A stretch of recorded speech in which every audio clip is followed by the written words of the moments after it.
And a pleasant good evening and welcome to another edition of SportsNOLAtv Spotlight from the Saints Hall of Fame Museum located at Gate B on the plaza level of the Mercedes-Benz Superdome. I'm Ken Trahan of SportsNOLA.com and the Saints Hall of Fame. Great to have you with us. This is where we profile prominent former New Orleans Saints players, what they did growing up, their playing careers on the college and professional level, and of course, what they're doing today. And today we'll venture into the animal kingdom as we talk about a guy that was affectionately known as the Hound. He could bark, he could play, he could carry the mail. We'll visit with Mike Strachan, former Saints running back, when we continue in just a moment with SportsNOLAtv Spotlight.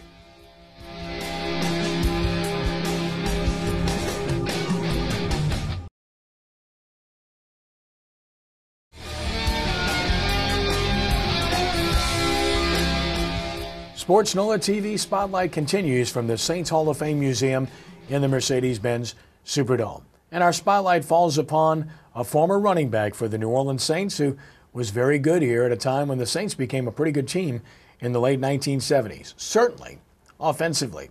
It's great to visit with the Hound, Mike Strachan. Mike, it's good to have you with us. Doing great. And listen, thanks for being here with us. And listen, your journey starts way back when? Miami, Florida, right? Right, Miami, Florida.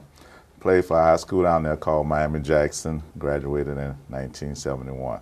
The Generals, what we were called. You were the boss. You were general. That's what it was, you know. Really had a great time in Miami. Enjoyed the days there. And from there I went on to college. Talk about growing up and your family situation and when you got interested in football down in the Miami area. Well, I was always interested, you know, mostly sandlot initially. And, you know, I played sandlot before I got into organized football. I didn't start playing organized football until I was in the 10th grade. My mom actually didn't want me to play football because she was afraid of me being hurt. And in 10th grade, I actually had to rebel for the first time because I knew that that was my calling. And she said, well, you're not going to play football. I said, Mom, I'm going to have to disappoint you. This is the first time I went against you. But, you know, I knew that it was something I had to do. But she came around when she saw that, you know, I was able to get a full scholarship to Iowa State, you know, playing football, because initially she wanted me to do it scholastically because, you know, I was kind of intelligent. And so we kind of worked that conflict out, and, you know, and I set the stage for my brother who graduated and also became a pro athlete as well. So you got the taste of football, and it's pretty interesting. You mentioned about your mom being concerned about injuries. Everything comes full circle. We see where we are today, and some of the former players with lawsuits and a lot of people concerned about concussions and some of the injuries of guys having played the game, and even prominent former players, Kurt Warner even mentioning that maybe I don't want my sons playing football. Are you concerned about any of the post-football effects? I mean, it's well after the fact for you, but still, knowing what you know now, would you do it all over again? I think I would, and I think most athletes would. I mean, you know, you always know the risk of playing the game. I mean, it was always risk involved, but the competitive spirit that we have, you know, would say, well, we'll take that risk. And I don't think too many football players would trade what they've been through their careers, you know, worrying about, you know, what might happen in the future. You know, that game is, you know, it's a physical game, and you have to be able to deal with it. And of course, as parents, sometimes, you know, you just wonder, do I want my kid to really get involved in such a violent game? And in my situation being, you know, my kids, my grandkids, you know, I think that sometimes pushing your kids into that game too young might actually hurt them. So I didn't get involved to organized football until 10th grade, but now we see the kids getting started in kindergarten almost, you know, and it's too much wear and tear on the body. So, I mean, you're going to get enough wear and tear from college, I mean, high school to college, and if you make it to the pros. So sometimes I just question whether pushing these kids too quickly, you know, and you know, start getting all those violent hits too early, you know, might affect them, you know, later on. And you can speak from the experience as a parent because you had a son in Mike who was a very good football player at John Curtis Christian. Right, and you know, and I let him, you know, he had a great career there. I mean, it was a great school, and you know, I was glad that, you know, he attended that school. But like I didn't really push him, at an early age, which a lot of people say, well, maybe you should have pushed him. I say, I'm going to let him take his time, and and when he did get into the game, he enjoyed it, and and it's where we are today. Did you kind of live vicariously through him, running back at that? Did you relive everything through your son when he was playing? Not really, I just kind of let it take its course. I never really put a lot of pressure on him. I wish he had really embraced the game a lot more like I did. I mean, the love for the game, he went on to college from there, but, embracing the game like I did. I mean, he loved the game, but I mean, when we grew up, we used to live and breathe football, and that was it, Yeah, oh, listen, it was obvious that guys that played the game in your era, they didn't play for the money. It was pretty obvious. Well, I mean, it wasn't much money to get when we played. I mean, the money now is a lot different. So, we really enjoyed the game. I mean, we loved the game. I mean, we would have played the game for nothing. If the other team would have played for nothing, we would have played for nothing. Right. That's how much we enjoyed the game. But, the money came along later. But I still think that most guys who play the game right now, I mean, they really love the competitive spirit of the game. I mean, we compete in everything every day in our lives and, anything, So, I mean, that's the ultimate competition, the physical part of the game.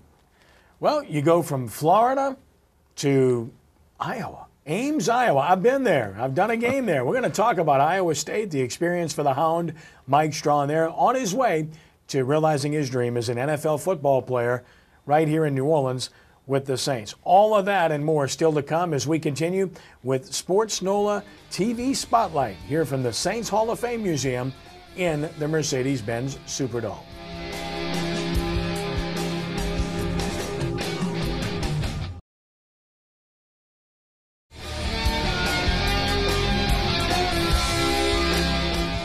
Sports NOLA TV Spotlight continues here on WHNO. Ken Trahan visiting with former New Orleans Saints running back Mike Strachan. And before you get to New Orleans, of course, you head to college and you end up in Ames, Iowa at Iowa State. How do you go from Miami to Iowa State? I get that question a lot, coming from sunny Miami to cold Iowa. I guess I just wanted to change. I just wanted to see what it was like culturally and just being on the other side of the country. And I enjoyed those 4 years. I mean, playing in snow and all that, it was quite an experience. To tell this story all the time, the first time I ever really saw snow besides on TV was we were practicing one day and it just started snowing, and most of us Southern guys from Miami and South never seen snow, so we just stopped to practice, and it was so amazing, and the coach just said, y'all just go ahead. First time seeing snow, and it happened while we were in the middle of practice, and that was quite an experience. But after 4 years, I learned how to deal with it, but I wouldn't want to live there. I'd say 4 years was enough of that cold and the snow. I guess about the only thing you had in common with home was hurricanes, unfortunately, are prevalent in Miami, and they were called the Cyclones, right? That was it. It was called the Cyclones. Yeah, you're right, So, I mean, that's California side, cyclone over there, hurricane over here. But, yeah, so, I'm used to the hurricanes. It's no big deal with hurricanes. Maybe I should say it. Yeah. Coming from some of the things that happened in New Orleans. But I was used to it and, and wasn't a big deal. Any memorable moment or memorable game at Iowa State? Well, we played in Colorado one time, and it was a real. Well, we actually played in Ames, Iowa. It was a real Monday day. I think I broke a school record. I had 40 carries. I mean, and it was just sloshing through the mud, and so that was a good game. And when we beat them, and we were at home, and it was just mud, the elements. So you just learn how to deal with the elements. So I guess I always played good in the elements with the mud and the snow. I mean, they needed a bruiser, so I guess I filled that bill. You played good enough to get noticed by the NFL. So the draft comes along. It's a lot different then than it is now. Now it's such a big production. Everything's televised. Every round is televised. Every pick is televised. Wasn't like that then. You had to wait a little while, but you were good enough to get noticed, and you get selected in the 9th round by the New Orleans Saints in 1975. Talk about the experience leading up to the draft and then what it was like to have your name called. Well, it's kind of was funny, you know, you talk to different teams, and you know, different teams say, you know, if you're around, you know, we're gonna pick you. So I mean, when New Orleans picked me, you know, I had no idea about New Orleans. I mean, you know, I knew very little about New Orleans. I mean, I had spoken to Dallas and a couple other teams. So, I mean, even today, some players are surprised because the teams that you think might pick you because they're talking to you, you know, end up not picking you. And I say, well, New Orleans, you know, that's kind of different. So, you know, I come here and, you know, I really enjoyed the city, but, you know, never had any expectations of being here. John North, of course, the original coach. When you get here and he doesn't last the whole way, Ernie Hefferly, the personnel man, steps in before they bring in Hank Stram. And yet you had a good rookie year. Your rookie season was maybe your most productive. Oh, yeah, it was. I came in and started my rookie year, and you know, I was talking about the mud and the snow, and, you know, I was hurt in the Cleveland game. We were like 10 games, 11 games into the season, and, you know, and I got hurt in the mud. I remember. You know, and I tell you, it really turned me around. It turned my whole career around. You know, it was a, you know, kind of devastating injury, and it was hard really going through that. 668 yards and a couple of touchdowns. You'd caught 30 passes already. You were really on your way to having a big season when that occurred.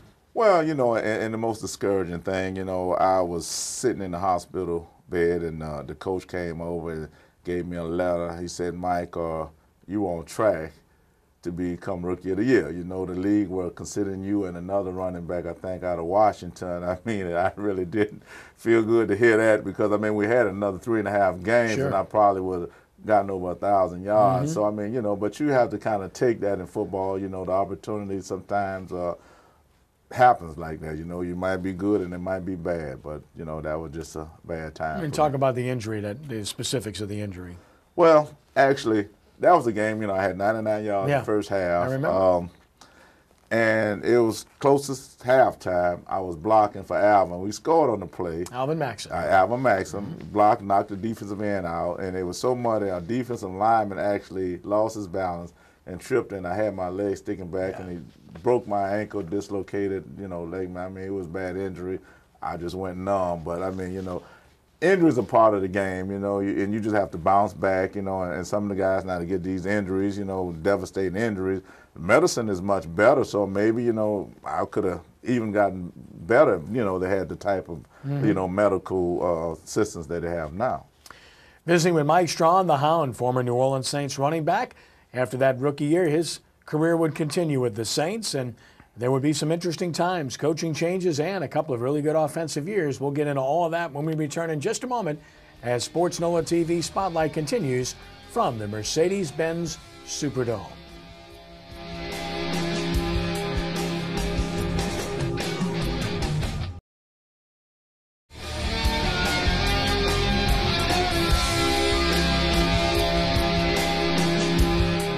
SportsNOLA TV Spotlight continues from the Saints Hall of Fame Museum and the Mercedes-Benz Superdome. Gate B, Plaza level. Come on by. We'd love to have you. Open on game days and by appointment otherwise. For a small cost, love to have you come see the Saints Hall of Fame Museum. Mike Strachan, the Hound, is our guest, and we talked about his rookie season in 1975. Great season, devastating injury, change of coaches. You get a Super Bowl winning coach and Hank Stram that comes in here and really changed things. He was totally different than what you'd experienced previously, wasn't he? Yes, he was. I mean, he was an offensive-minded coach. He really had a good draft. He got Chuck and Tony that year. Next year we got Wes Chandler. So Henry Childs. I mean, we had a great offense back then, you know, and I kind of wish he had stuck around a little longer. I think one more year under Hank, we really would have saw a change in New Orleans, but, you know, it just didn't happen. But, you know, I enjoyed playing for him. And part of the reason they went out and got Chuck and Tony is because of your injury. Right. You know, coming off of that kind of injury, you know, it just was questionable. And Chuck came in and Tony came in. I mean, it was a great backfield. You know, a couple of years after that, Jack Holmes came in. I mean, we really had a kind of close-knit, you know, running back group. And really, you know, we made a lot of things happen back there. And an owner that just wasn't patient at the time, and unfortunately a quarterback that was hurt, and he missed a whole season. And if Archie Manning would have been healthy, Hank Stram would have still been here. He would not have lost his job. Well, yeah, Archie was the key, and we had going into 78 and 79. I mean, we had such a potent offense with Archie. I mean, his healthy years, and like I say, sometimes when your key player gets hurt, I mean, it affects the whole team. It affects the coaches as well. But like I say, Archie kind of, like I say, was the key to us being as successful as we were. Along with the other weapons. I mean, he had plenty of weapons. I remember. And I think 78 or 79, we actually had 4 offensive players. Went to the Pro Bowl. That's right, with Tommy Myers on defense. Right. With that year, Emmanuel Sanders, he was on the line. I mean, actually, we had the fewest sacks in the league. We had Conrad Dobler. I mean, we had an offense that was clicking. And the continuity was messed up when Hank left out of here. The defense wasn't as strong as it was before. So a lot of things changed because the philosophy of the coaches changed. So that changed, that changed the whole team, But if we would have put that offense and the defense together, I mean, we could have made a lot of noise back in the day. Dick Nolan steps in, of course, and nice man. And you mentioned 78 and 79. That offense started clicking on all cylinders, a lot of really good players, some of whom you alluded to. Playing indoors, that was perfect for that team, wasn't it? Oh, yeah, it was perfect. I mean, it just, like I said, the defense – and I think it wasn't that we didn't have the personnel. It was just a system. Dick Nolan bought his system, the flex, which is the worst defense to run. We just didn't have the personnel. So if we would have stuck with the same type of defensive scheme that we had, along with the offense that we had, I mean, we almost made it into the playoff in 78-9. We went 8-8. Of course, that game we played against Oakland, and the last second loss, So, that kind of was a turning point with us. But one more game, we would have made it into the playoff. Monday Night Football. Remarkable game. Right. Raiders won 42-35. Saints led 35-14 in the third quarter after a New Orleans native, Kenny Bordelon, picks one off, returns it for a touchdown. And at that point, the place is as loud as I'd ever heard it. I thought, this is it. They're going to do it. And you guys probably felt the same way. Right. I mean, that game took so much out of us. I mean, we were all smiles, and we just thought we had it. But football, as in any sports, I mean, things can turn around. And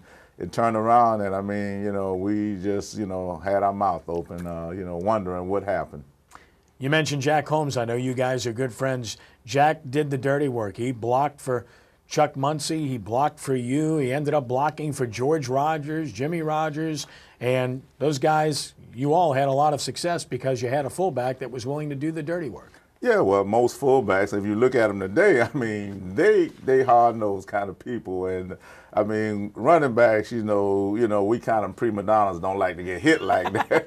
But fullbacks, I mean, they looking to mix it up. So, every good running back basically will have a good fullback in front of him, to be successful. Dick Stanfield ends up being the last head coach you have after Dick Nolan gets dismissed after a Monday night loss to the Rams. Those were tough times. I remember that happening. Oh, yeah, they were tough times. I mean, and the Saints, I mean, I got to tell you one thing.